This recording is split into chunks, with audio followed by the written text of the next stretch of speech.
ऐसे कई प्रश्न हैं जिनके उत्तर हम देना चाहते हैं और काफ़ी लोग प्रश्न करते हैं दुख के कारण भी कि हम दुखी हैं। और मनुष्य जीवन मिला है तो छोटी छोटी कई चीज़ें ऐसी होती हैं जो सुख दुख का हेतु कारण बन जाती हैं। कई लोग पूछते हैं हमसे कि महाराज हमारे जीवन में कर्ज बहुत हो गया है, कर्ज चुकाना चाहते हैं लेकिन वो हम चुका नहीं पा रहे हैं, असमर्थ हैं, हमेशा टेंशन रहता है, हम लोग जो है ब्याज भी नहीं भर पाते। कोरोना काल में तो और भी बुरा हाल है। तो देखिए शास्त्रों में इसका एक विधान है। शास्त्रों में कहा गया है कि पहला आपका प्रयास ये होना चाहिए कि हम कर्ज लें ही ना।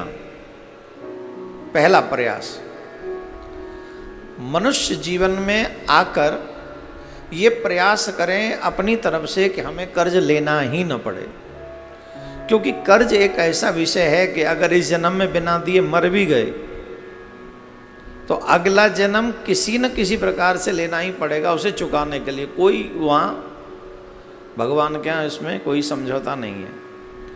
तो इसलिए हमको क्या करना चाहिए, इसी जन्म में प्रयास करना चाहिए कि हम कर्ज चुका के जाएं। और स्पेशली बैंक इत्यादि का कर्ज ऐसा शुरुआत में तो ऐसे प्रलोभन बैंक दे देती हैं जिसमें व्यक्ति कहता अरे इसको चुकाना कोई बड़ी बात नहीं, दे देंगे। प्लस बड़ा कोई काम करना हो, कोई फैक्ट्री इत्यादि खोलना हो तो बैंक से लोन लेते हैं, बाद में कुछ स्ट्रगल हो जाता है, प्रॉब्लम होती है तो उसको चुका पाना असमर्थ मुश्किल काम होता है और फिर मतलब समय से पहले उस टेंशन में हम लोग चले जाते हैं। तो मैं यहाँ पर आपको ये उपाय सिर्फ ईमानदार लोगों के लिए जो दिल से चाहते कि नहीं हम किसी का लेके नहीं मरना चाहते, तो उन लोगों को ये जो उपाय है अवश्य करना चाहिए। और मेरा मानना ऐसा है कि अगर आप ये उपाय करेंगे, 2-3 उपाय मैं आपको बताऊंगा, 100% आप कर्ज चुकाने में सफलता प्राप्त कर लेंगे। 100% का दावा किया गया है ऐसा। तो मैं किसी की बात आप तक पहुंचा रहा हूं, ये बात मेरी नहीं है, पहली बात है ना। तो सुने, अगर आपको लगे कि हम कर्ज चुकाने में असमर्थ हैं तो उन लोगों के लिए कुछ उपाय हैं। बाद में मैं इसका वीडियो बनवा के भी ये हमारी मीडिया जो सोशल मीडिया के लोग हैं ये आप तक पहुंचा देंगे। बस इतने का ही वीडियो जिससे आप औरों तक भी पहुंचा सकें। एक नारियल लें और उस पर नारियल पर चमेली के तेल से और सिंदूर से एक स्वास्तिक बनाएं।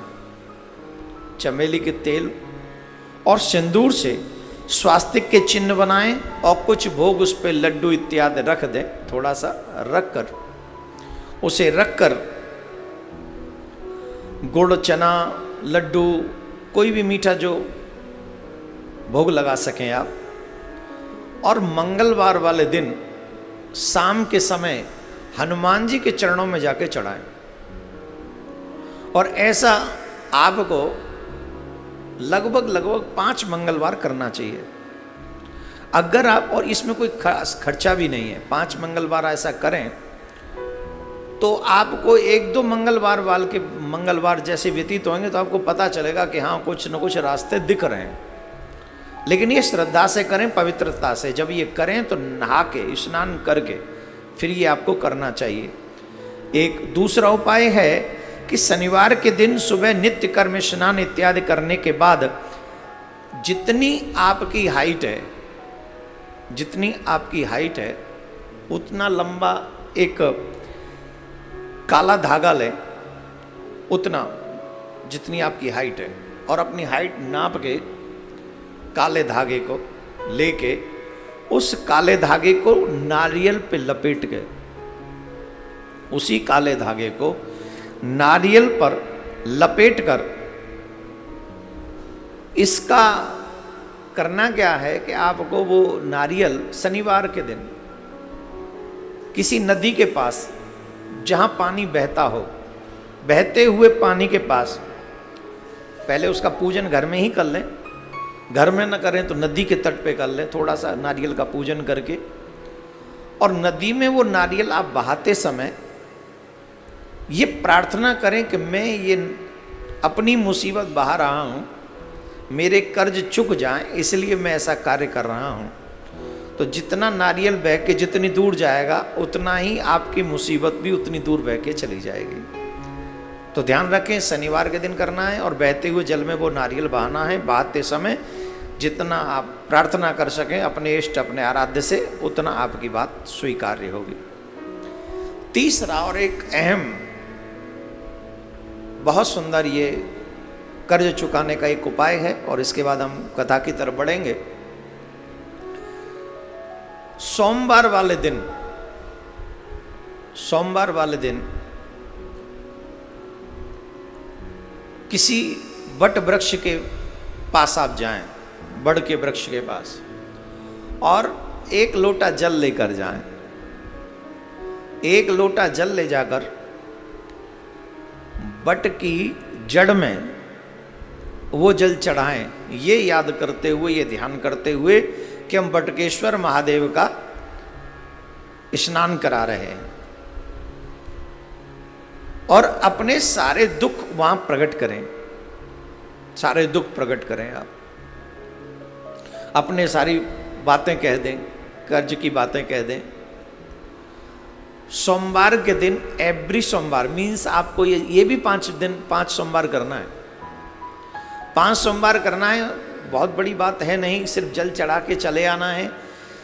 तीसरे अथवा 5वें सोमवार वाले दिन आपको उस बड़ की छोटी सी जड़ वहां से ले आनी है, जहां आप नित्य जल चढ़ाते हैं वहीं से छोटी सी जड़ आपको ले आनी है, और उस जड़ को रख लेना है पूजा स्थान में 1 हफ्ते तक। और उसके बाद उस जड़ को किसी लाल धागे में बांधकर या तो अपने गले में रख लें अथवा आप अपनी जेब में रख लें। इसे रखें 2, 2.5, 3 महीने अपने पास में ही रखें। आप देखेंगे कि ये जड़ भी धीरे धीरे धीरे धीरे बढ़ती चली जाएगी। इसे कोई जल की आवश्यकता नहीं पड़ेगी, इसे आपको कोई एक्स्ट्रा कहीं से जल नहीं देना है। बट वृक्ष में लक्ष्मी का असीम अनुकंपा होती है, और कई बार लक्ष्मी नारायण बट वृक्ष के नीचे आकर निवास करते हैं। तो जब आप इतनी श्रद्धा से बट के वृक्ष के नीचे उसकी जड़ में जल देंगे, वो भी बटकेश्वर महादेव का ध्यान करेंगे, और 5 सोमवार आप ऐसा करेंगे, और तीसरे अथवा 5वें सोमवार में वो जो जड़ ले आएंगे और उसे आप अपने तन से कहीं लगा के रखेंगे, तो वो जड़ भी बढ़ती चली जाएगी। और ये जड़ ज्यों ज्यों बढ़ेगी त्यों त्यों लक्ष्मी का आकर्षण होगा, और आपके घर में लक्ष्मी की कृपा होगी। और जब लक्ष्मी की कृपा हो जाए तो फिर तो कर्ज अपने आप चुके ही जाएगा। तो ऐसा ये उपाय कर्ज चुकाने के लिए मैंने 3 प्रमुख उपाय जो कहीं पढ़े अथवा सुने वो मैं आपको बता रहा हूँ। आप अपने जीवन में अप्लाई कीजिएगा, भगवान भोलेनाथ कृपा करें और ये आपके काम आ जाएं, तो आपके ऊपर भी जो बैंक का, पड़ोसी का, रिश्तेदार का और किसी का भी कर्ज है वो कर्ज उतर जाए। लेकिन एक कर्ज मेरा भी है, वो भी टाइम पे देना, टाइम पे देना। और वो कर्ज क्या है, जब जब आप कथा सुनते हो तो दूसरों तक भी ये कथा पहुंच जाए, ऐसा प्रयास आपको करना चाहिए। यही है हमारा, आप सुनते हो, हम सुनाते हैं, जन कल्याण हो जाए, दूसरों तक भी ये पहुंच जाए, यही हमारा मनोरथ है। एक बार जोर से फिर बोलना पड़ेगा, ऐसे नहीं।